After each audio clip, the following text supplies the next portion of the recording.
So we just finished up with the Ohm's Law lab, which showed us how to calculate the resistance if we know the potential difference on either side of the resistor and the current flowing through that resistor, or really any object. So we looked at a 10 ohm resistor, we looked at basically a length of wire wrapped around a piece of wood, and a light bulb.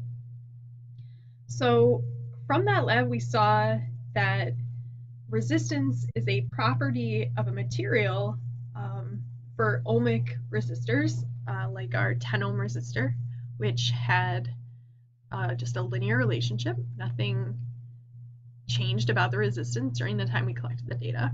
But we also saw this light bulb, which had its resistance change as we collected data.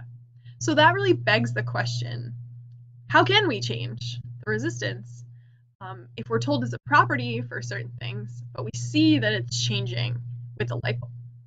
So we're going to think about what is it that's really changing when the light bulb is on and when we increase the voltage. Well, there's a few things that change. The current changes, the brightness of the light bulb changes, and the temperature of the light bulb changes. So we're going to think about brightness actually in lab as power output or energy per time. And so temperature is another thing that kind of factors in there. So this wire is getting hotter, and that's actually changing the physical characteristics of the molecules and atoms in the wire. And so because the physical characteristics of those molecules or that object is changing, the resistance is changing. Whereas with our 10 ohm resistor, it got a little bit warmer, but the physical characteristics of this 10 ohm resistor didn't really change in the range of data that we were looking at. So the only way we can change the resistance of a resistor is to change its physical characteristics, its physical properties, because resistance is a property of a material.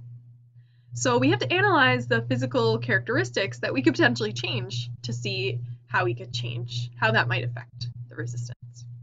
So looking at this, or thinking about just a visual of a wire, we can change the length of the wire. So there's some cords that you might use that are really long and some are really short.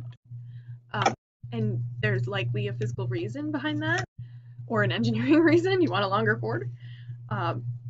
Also, you could change the cross-sectional area of the wire. So you can have a really skinny wire, or you can have a really thick wire, like power lines have really thick wires, or bundles of thinner wires that make up a thicker wire. So these are the things we're going to explore as factors that affect the resistance, and this is on page 24 of your notes. So resistance is a property of a material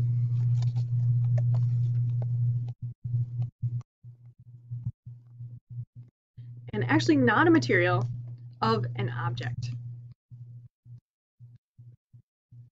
So it's a property of the object, and that means that if we change physical characteristics of the object, then we could potentially be changing the resistance of it. It has units of volts over amps, or we have this new unit, which is kind of contrived, called the ohm. And we're going to end up deriving an equation for the factors that affect the resistance and allowing us to calculate the resistance of any wire. So R represents the resistance of the object. The length, or L, represents the length of the object in meters. Other things that we could change about this object are actually what it's made of. So if we think about wires in our home, they're primarily made of copper, and different elements have different conductivities based on their electron structure or electronegativity. So this is something that is the Greek letter rho. If you want to know how to pronounce that awesome Greek letter, it's the Greek letter rho, and it represents the resistivity of the metal, or of the material.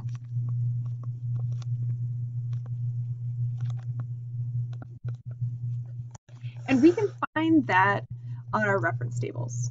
So if you go to the electricity page on your reference tables, page 4, and look down at the bottom, it says resistivities at 20 degrees Celsius. And the resistivity is listed with these units, ohms times meters. So the units are here, you don't need to remember them. And if we look at this chart, they all have the same power of 10, but we notice that nichrome has a resistivity of 150 times 10 to the negative 8 ohms times meters. So this is the largest by far resistivity. I believe they did this to try to make it easier to read and compare by keeping the powers of 10 the same. So this one is the largest, so we don't want to make our homes out of that, or home electrical devices out of that. We want a low resistivity material. So copper has a pretty low resistivity, with silver coming in as the lowest resistivity on this table. And it kind of makes sense. We don't use silver in our walls because it's expensive, so copper is the next best bet. However, copper is getting expensive too. So resistivity has units of ohms times meters, and it's in your reference tables. And then lastly, there's A. A is going to represent the cross-sectional area of the object, and that's in our regular units for area, meters squared. So just a little primer on circles. It's just passed by day. So if I'm given a circular wire that has some length, and I'm looking for the cross-sectional area, that is effectively this, the area of this circle. So the equation for the area of a circle is going to be important.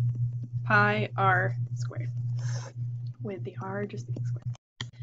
So if we think about how this affects the resistance, we can use a model. So I'm going to pull up the PhET simulation here, which is called Resistance in a Wire. You're welcome to play with it. So let's say I want to make my wire longer. How does this affect the resistance? So if I increase the length of my wire, it increases the resistance. And that just kind of makes sense, because the farther those coulombs have to travel, the slower they're kind of going to be, or the more energy is going to be used by that.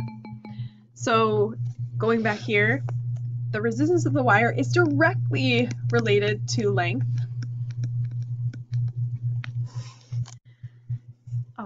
Because if you have longer to travel, it's just going to be a harder path.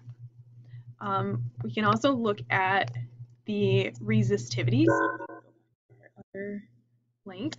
If I increase the resistivity and I change the material itself, I'm going to increase my resistance. So the larger the resistivity, the larger the resistance. And then lastly, if I increase my area, it's kind of like I have a pipe with more space to travel through, and so it's going to travel through a lot more easily. So my resistance gets really small when I have a large area, and it gets really big when we have this like narrow cross-sectional area. I think I broke the simulation because the full screen. So it is inversely related to cross-sectional area. What that means is as cross-sectional area increases, resistance decreases. It's directly related to length, which means as it gets longer, the resistance increases, and it's directly related to resistivity.